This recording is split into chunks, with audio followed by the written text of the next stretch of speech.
Okay.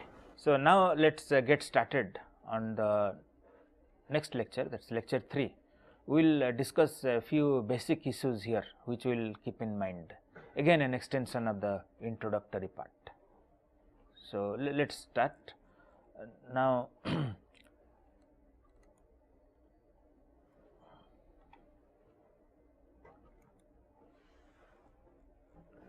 Just to recollect what we had said, that in a modern embedded system we have processors, need not be one, several processors, and then we have memory, and then the IO devices, input output, the sensors, actuators, etc. These are typically analog, and then we might have also application specific hardware designed specific to an application, and these can be ASICs, FPGAs, etc. Let us not bother about this because not the focus of this course.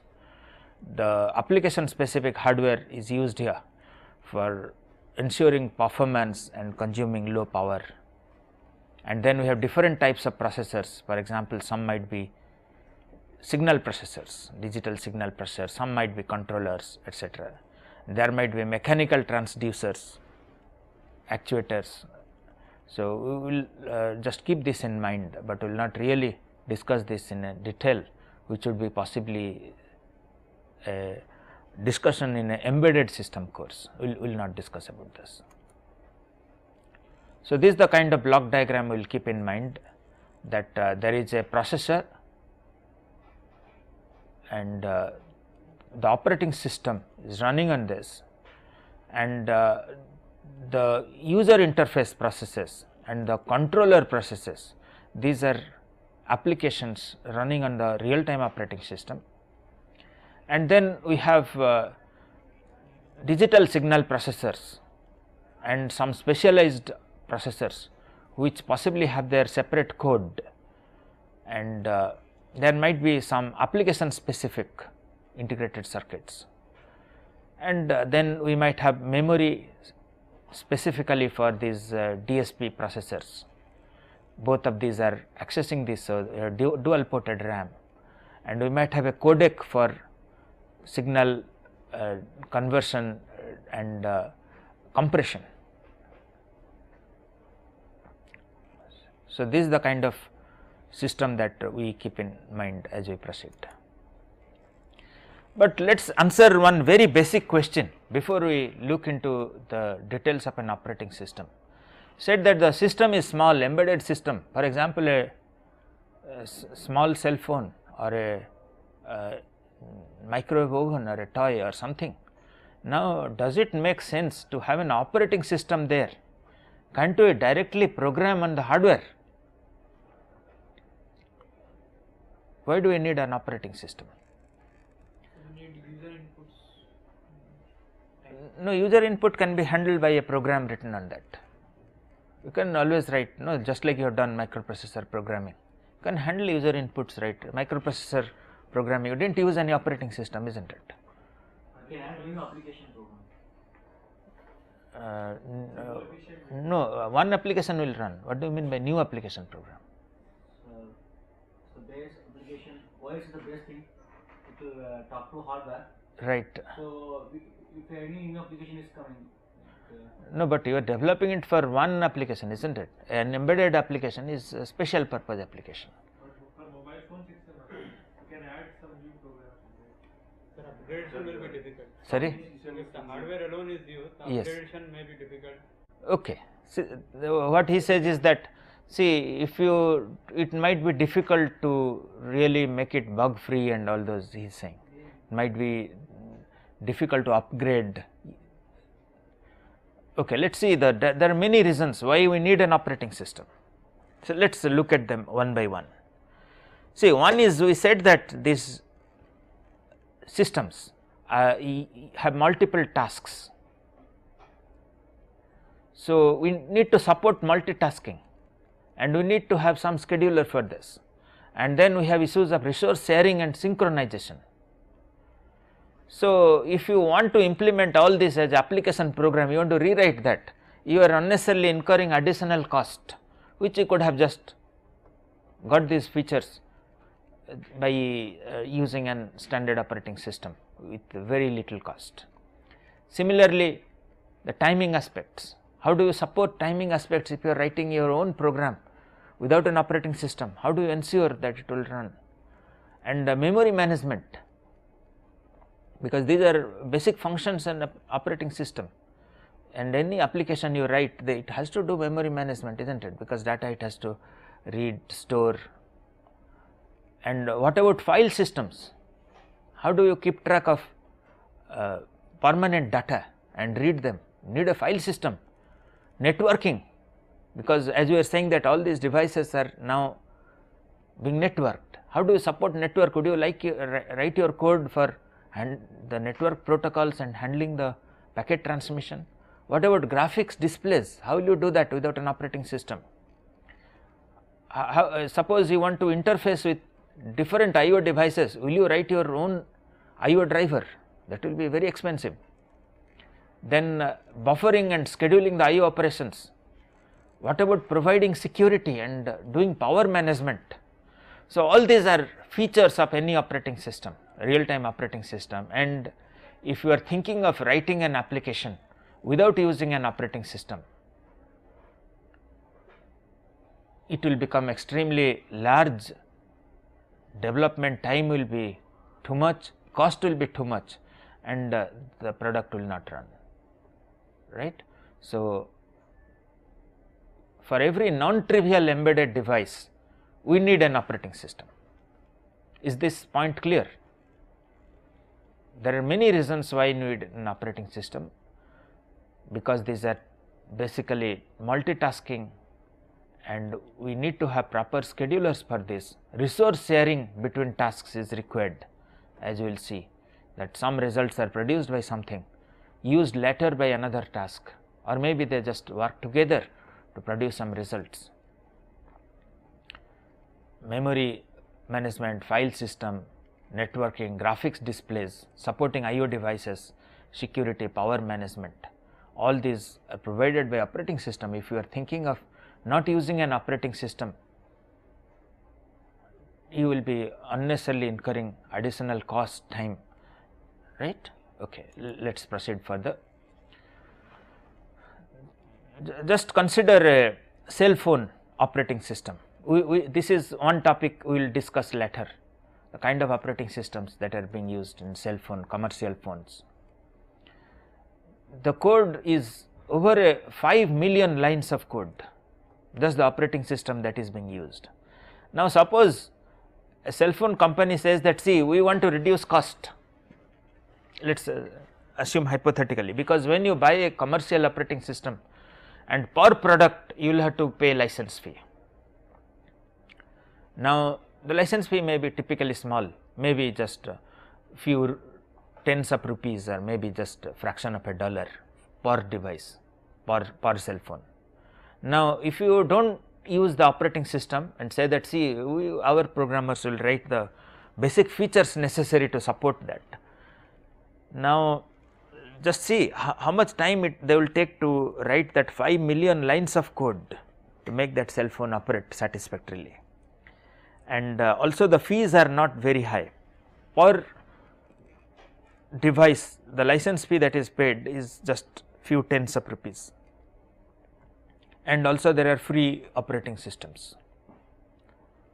But what we need to keep in mind here is that this kind of operating system, they do occupy some space, they have overhead.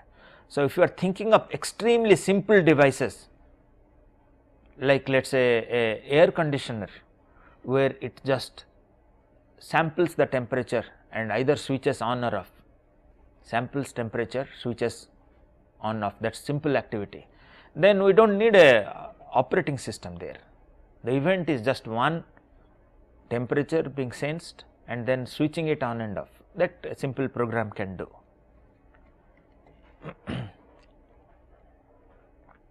But the kind of devices that are appearing now, becoming more and more complex, and most of these devices we will see use operating systems. But before we actually start our discussion on the operating systems etc., let us look at these basic issues, that what kind of processors are used, what kind of operating systems are used, what kind of programming languages are used. We will examine some market survey that appeared in the Embedded Systems Design magazine. Now, let us look at the results. See, the processors that are being used in these embedded designs, vast majority is 32-bit, but for lower end application we still have 8-bit, 4-bit and 16-bit applications, and for some applications even 64-bit processors are being used.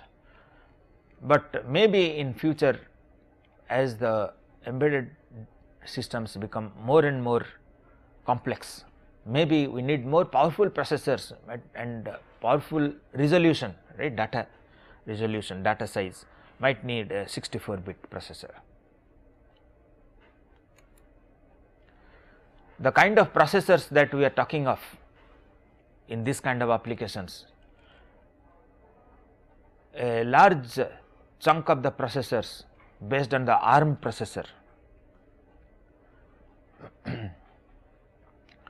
PowerPC, MIPS, Xscale, which is again a type of ARM processor,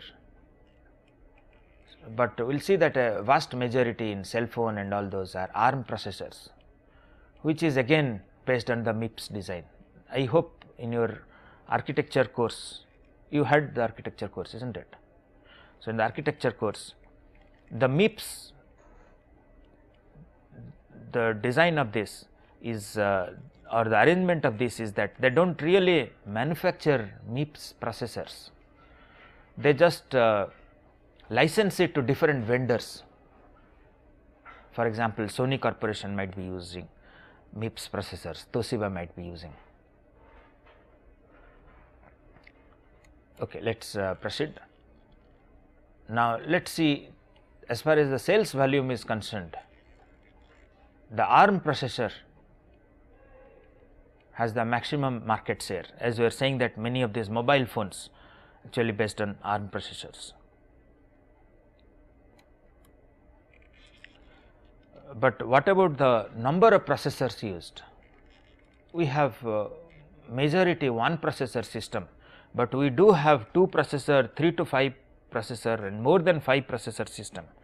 So, in our discussion later, we will keep in mind about multiple processors being used in an application, and that trend is possibly becoming more and more number of processors, more and more number of threads per processor. That is the trend. Now, let us look another basic issue, that if you are developing an application, how do you select the processor? Kind of operating system it supports, because all operating systems do not run on all processors. Kind of compilers, debugging tool, applications you need, the price, performance, power it consumes, because for this kind of applications the battery life is important. Millions of instructions processed per watt, is there a cooling facility, availability, whether you can get in sufficient number and time, those are issues, not spend time on this.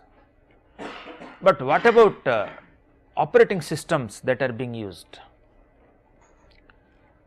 See, a large majority, more than 50%, they have used commercial operating systems, and the simpler ones, about 30%, slightly less than 30%, they use no operating system, because very simple systems,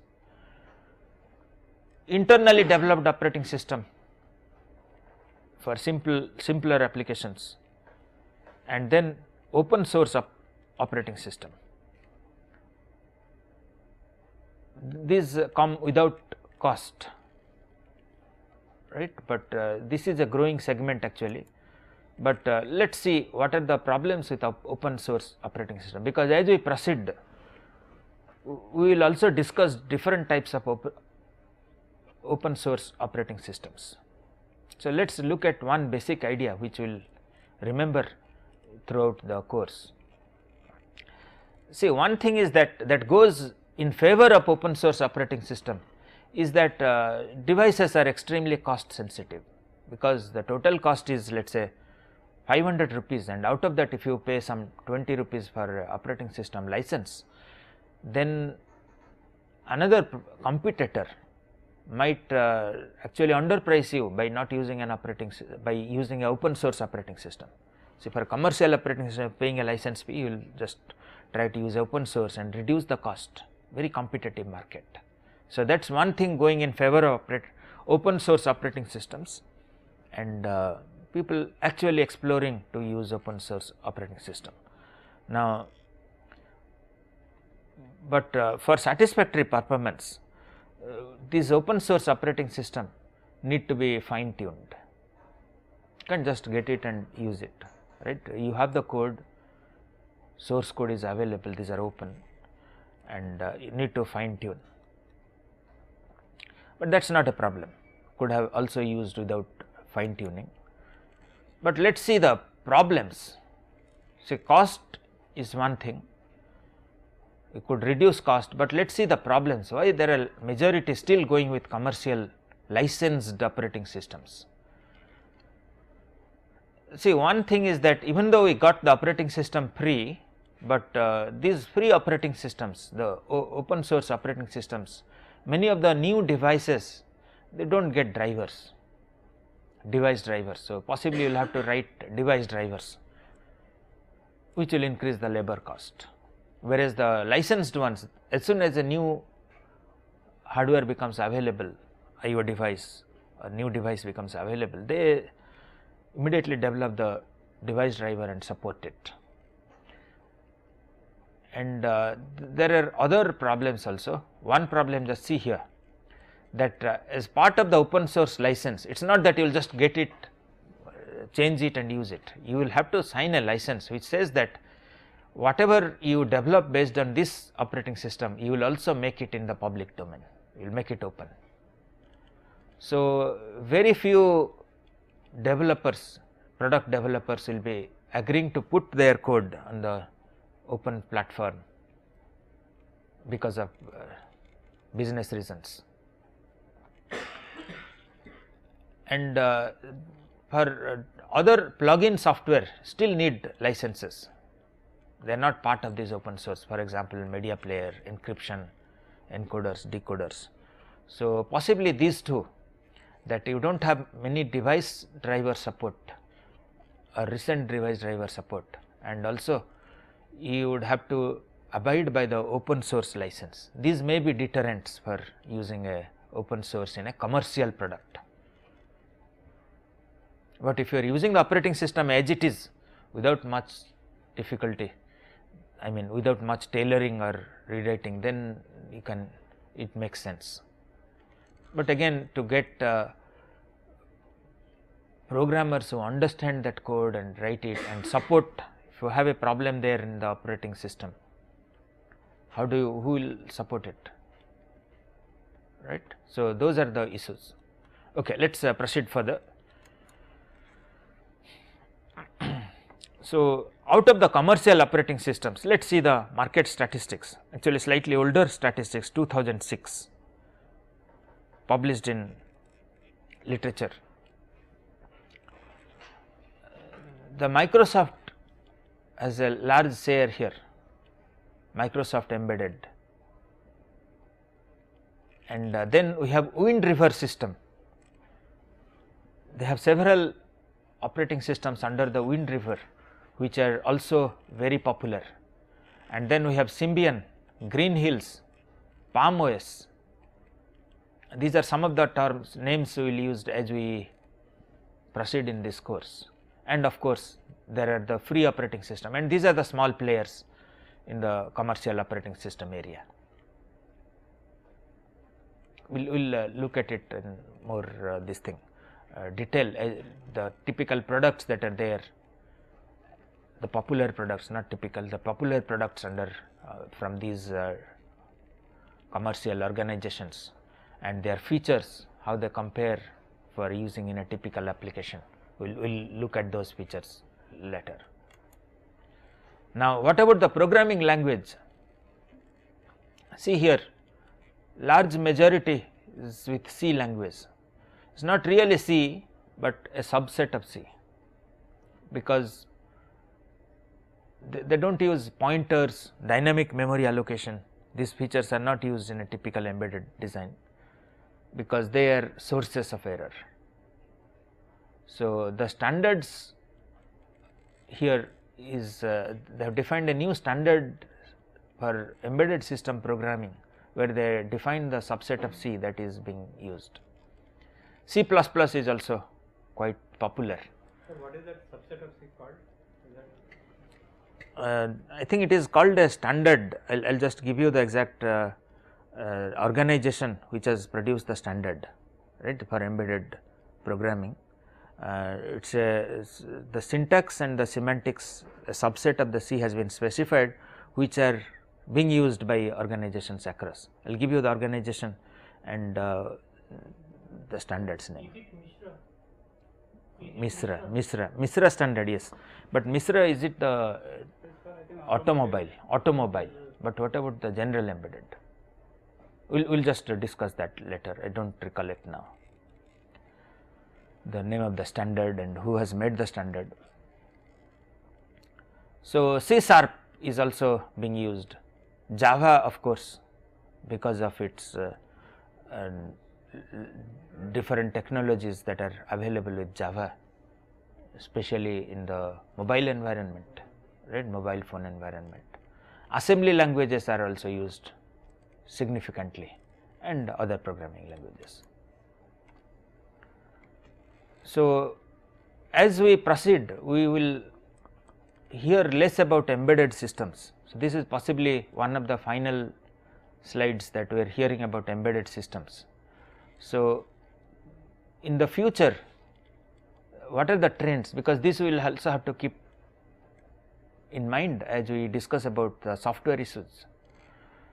More and more they are using multi-core processors, where in the same semiconductor packaging, the same processor will have multiple cores, and the challenge that it poses for our discussion in the subsequent lectures is that the operating systems and tools, how do they make effectively they use the multiple cores available, and support for wireless and mobile internet. So, how would one support internet while on move? Power minimization. So, these are some of the issues that will become more and more prominent in the coming years. Now, let us start. Possibly we will not discuss about embedded systems and the basic issues. Let us look at the types of real time systems that we will be discussing. One thing that we have so far said is that every task here in a real time system has some, the real time tasks. I am not saying every task in the system, but the real time tasks are those which have deadlines or some form of timing constraints associated with them. So, based on this we can classify the tasks as hard real time, soft real time, or firm real time, very basic issue. And later if you say that I have done a real time systems course, somebody might, the first question asks you is that what is a hard real time system? How is it different from a firm real time system, or how is it different from a soft real time system? Give examples of this, right. These are basic questions in any, if after having done this course anybody can ask you this question. So, let us look at it. In a hard real time task, even if a deadline is not met, just one deadline is not met, we will say that the system is failed. And another thing that we need to remember is that the deadlines that we are talking of for hard real time tasks are of the order of micro to milliseconds. never in seconds or minutes. All these hard real time systems, that the examples we had seen, several of them, starting from robots to a chemical plant to onboard computer, all these, the deadlines are of the order of a few micro or maybe few milliseconds, not more than that. And many of these hard real time systems are safety critical. We have seen several examples, but these two are important points, that that is the basis on which we will distinguish that if one failure has occurred, what is our opinion of the system? Is it failed or can it still continue to work? And then what is the kind of the deadline we are talking of? A firm real time system is one where even if sometimes a deadline is missed occasionally, the system does not fail, but only thing that will happen is that the result will be rejected. The result produced after the deadline will be rejected. So, we can draw this kind of diagram and say that, see, as long as the result is produced within time d, we have the result will be used. Utility is 100%, I mean the result will be useful to us or to the system. But after d, if the result is produced, the utility of the result is 0, will be thrown, right, will be discarded, but the system will not fail. But if it fails once in a while, it is all right, but if it just every task fails, then we will have to say that it is failed. What about examples of a firm real time system? Typically, all video conferencing and multimedia type of applications are firm real time system. Suppose you are in a video conferencing mode and then a frame is missed or a frame could not be processed, you would hardly notice it, because there are 50 or 60 frames being repeated every minute. I mean, the number of frames repeated depends on the quality of your video conferencing system. Quality is poor, might be some 20 or 30 frames being repeated. High quality video conferencing, you will have many more frames that are repeated per minute. So, one or two frames getting missed occasionally, the user will hardly notice that, and as soon as a frame arrives late or for some reason could not be processed in time, you do not show that later. If you show that later, then you will see a glitch or you will see a problem in the picture, it just discarded.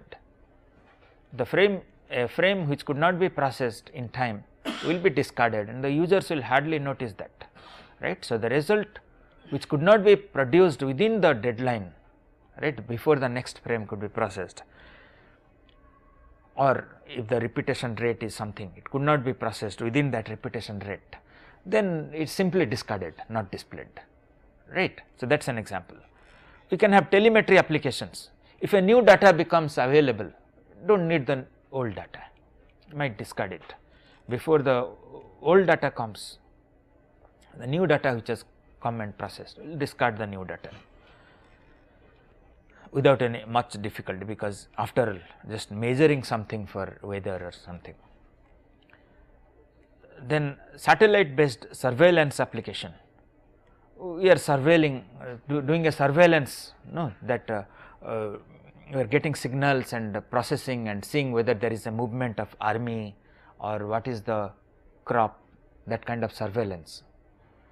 So, if a data could not be transmitted in time, we have the new data for surveillance applications, we will use the new data, discard the old data. So, these are some of the examples of a firm real time application. But what about soft real time? A soft real time application, if a deadline is missed, the system does not fail, just like a firm real time system, but the difference is that the result still is used, even after a deadline has passed, the result is not thrown, it still has diminishing utility value. So, the utility of the result decreases with the time after the deadline. Is that okay? The difference between a hard real time, a firm real time and a soft real time. But what are the examples of soft real time? Let us look at a railway reservation system. Let us say you are standing in the counter for a railway reservation system, and the clerk there took your application for some train journey and just keyed in the detail, and the system does not respond, you are just keeping on waiting. See, if it comes, let us say within 30 seconds or 20 seconds, you say that the system is very fast, and you come with the ticket very happy. Now, let us say it delayed 3 minutes, he has given the data, still you have to wait 3 minutes, and then finally it printed. So, we will say okay, fine, it was slightly response time is not good. Now, what if keyed in the data and even after half an hour still nothing has come out? What will you do? You will just walk out, you lose patience that possibly it is not working, and you will come out. So, as long as it is in the human response time, see, if it is within 20 seconds or something, you will not notice 20 seconds, say that it has come instantly, and you will come happy saying that response is very fast. As soon as I gave the request, immediately ticket is printed and delivered. Similarly, in the case of web browsing, you just clicked on a link, and then if it what appeared to you instantly, see, what appeared to instantly is not really instantly, it is not in microsecond or millisecond, several seconds. If it comes in several seconds, you say that, see, it is good, it has come very fast, but let us say you have to wait for 3-4 minutes, so that system is slow or that site has some problem.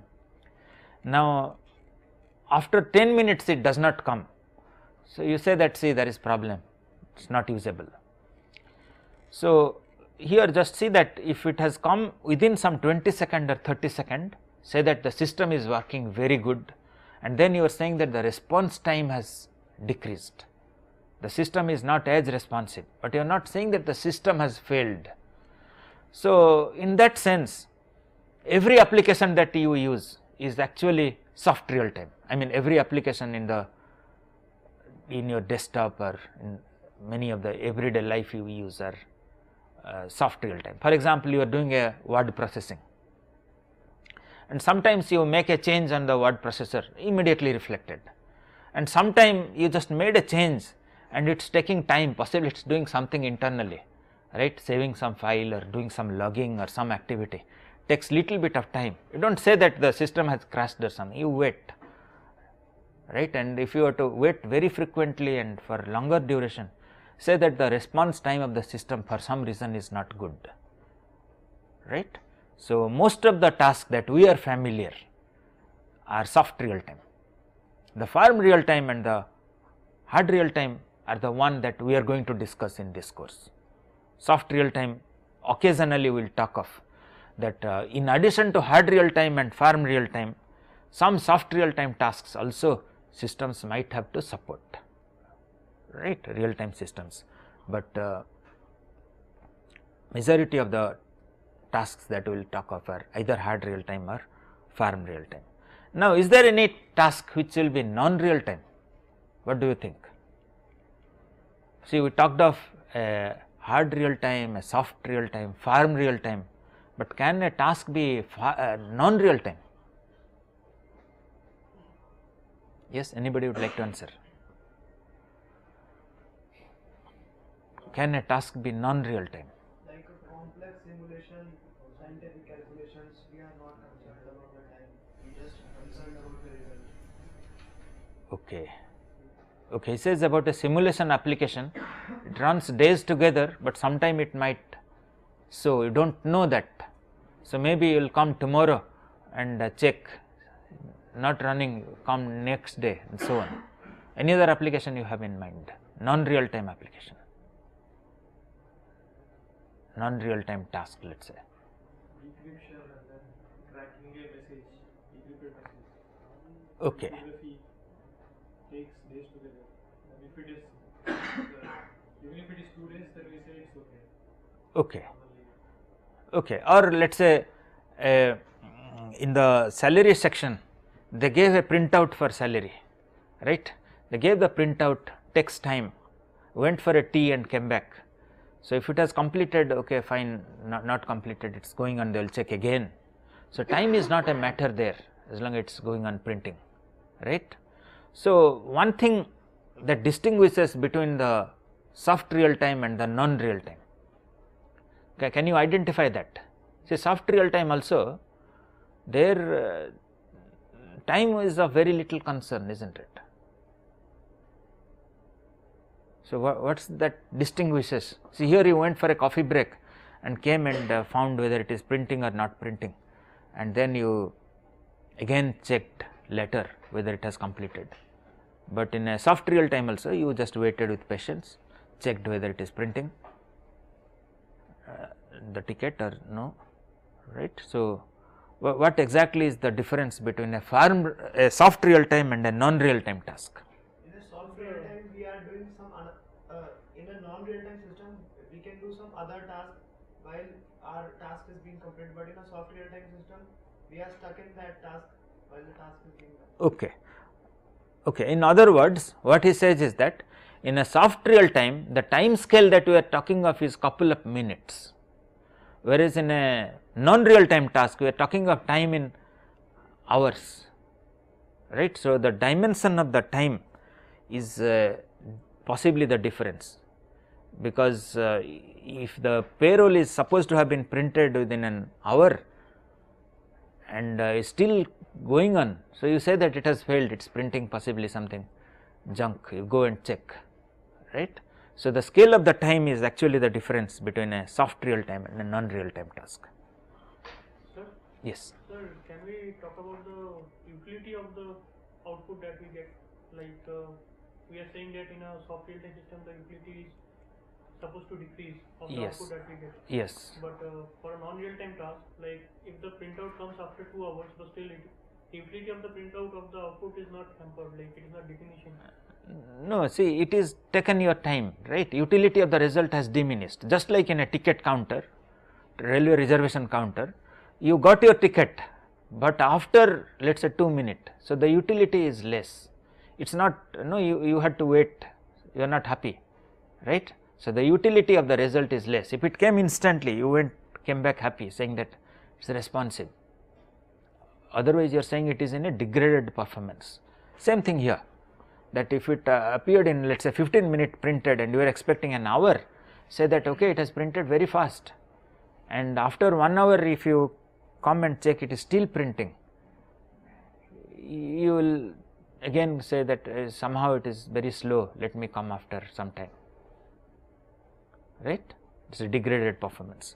Same thing, but the scale of the time one that actually distinguishes these two. Or maybe let us say email, in a good time it just reaches instantly, right, maybe in few seconds, but let us say it can also take 5 minutes or it can take half an hour, but if it does not reach by a day or so, you say that see it is not going to reach. So, the time scale that you are prepared to wait for that task, that is actually the one we can say distinguishes between a soft real time and a firm real time, and say that email is not a soft real time task, it need not complete in a minute or couple of minutes, it can take several hours, right. So, this is the scale of the time is the one which really distinguishes between these two, right. Okay, let us proceed further. So, any interactive application you can say is a soft real time task. See, printing is actually not an interactive task, you just pressed a switch and then we are waiting for the result. Similarly, email, but if you are interacting the computer, entering data, looking at the response, entering again, so then those are usually soft real time. Now, we can also say that a task, in addition to being a hard, firm or soft real time, can also say that whether they are periodic, sporadic or aperiodic. This is another dimension of classifying tasks. We will use these terms very frequently as we proceed. The periodic task is one which repeats after some fixed time interval, keeps on occurring based on some time. Just look at the term time. So, somehow some clock is there giving a time interrupt and the task is rising, right. For example, you are trying to sample temperature every 100 millisecond. So, there will be a clock which is giving an interrupt after 100 millisecond, and based on the interrupt the task of sampling the time is arising. Is that okay? There is a concept, there has to be a clock in every periodic task which as soon as it gives interrupt at periodic times, then the task is getting fired or it is arising. Okay. Now, a sporadic task on the other hand occurs at random instants. For example, a fire condition, or let us say temperature becoming very high. Suppose we just monitoring the temperature, the sensor will monitor temperature and it will send a signal as soon as it is more than some, instead of sampling it periodically, just sends a signal once it becomes exceeds some value, or let us say a fire condition or a smoke condition being sensed. So, these are sporadic tasks, you can't say when they will occur, at random instants they may occur, right. Now, there is another task, another type of task, we will also use this term aperiodic. So, here these are also sporadic tasks in the sense that they occur at random instants, but the difference between a sporadic and aperiodic as we will use is that a aperiodic task we can have several of them arising even at the same time. For example, different users are there and they are giving inputs to the system. So, they might give input very random time, or they might just give at the same time all inputs has come, or let us say we are monitoring fire condition at different places, and let us say fire can occur at different places at the same time and different signals will come. So, that may be a sporadic, right. So, aperiodic. So, sporadic and aperiodic are similar terms with a small difference. One, there is a minimum difference from one event to another event, whereas in a aperiodic the events can occur any time and even at the same time. But just to summarize this classification on real time task, a periodic task is driven by clock. The clock event is the one which is important for a periodic task, whereas for sporadic and aperiodic the events are not driven by any clock, can occur any time. Okay. Now, let us look at some basic issues in task scheduling, because we said that this is one issue which will be there in every operating system that we talk of, and this is the primary means by which the deadline will be ensured. So, do you have a class after this? Okay. So, I think we will just take up this topic in the next class about task scheduling, right. So, we will just stop here. Okay, thank you.